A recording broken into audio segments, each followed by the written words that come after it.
Hey guys, today I'm going to show you the 3 things you need to succeed in any goal that you set your mind to, okay? The first thing is your vision. The vision is the most important thing here. Without your vision, you don't know why you're doing something, okay? Your vision is your why.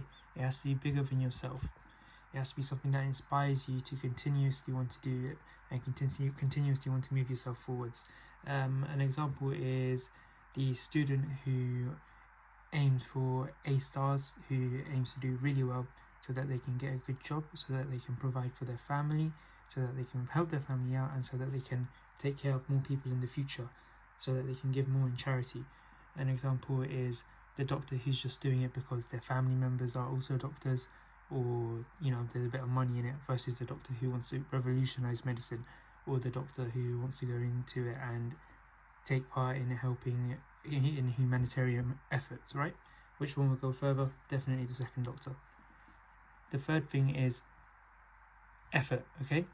So are you going to put 110% effort in, or are you going to put a measly 70% of effort in, okay?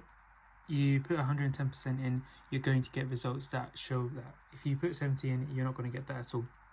It's the example of somebody who aims for A stars and gets A's versus the example of somebody who aims for B's or A's and ends up getting C's. Another thing that med school taught me that I'm going to teach you guys is the fact that you get what you work for. This is a common phrase that I always keep in my mind, and whenever I haven't succeeded in something, a lot of the reasons why is just because I know I haven't put the amount of effort in. If I think about goals I haven't achieved, or the fact that I may not be somewhere where I want to be, it's really because I haven't put the effort in right now. However, I also know that when I decide to put that effort in, I will achieve that task, God willing. Okay? Remember that effort beats skill. Somebody who has natural talent, they're going to be very good at the beginning, but if you compare that person to the one who comes in every day, puts in the hours, they're not going to do well compared to them, okay? You see this in the book Atomic Habits, which is all about compounding your efforts every day, increasing the amount of work you do little by little so that you can get a massive return on investment.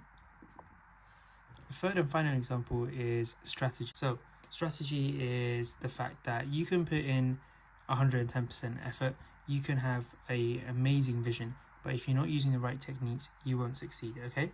You're not going to achieve your goals.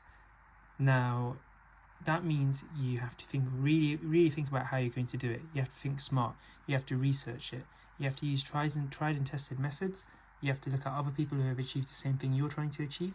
That doesn't mean there's no space for innovation. It just means that at the beginning, use what other people have done, use what's successful, and then, change it as you need, adapt it as you need. An example is revision techniques. You can be that person who highlights every single word on every single page, or you can be that one who highlights specific words, uses certain techniques, uses active recall, spaced repetition, has really looked into how to study it and what sort of studying technique is best for them as a person, which will inevitably allow them to do better.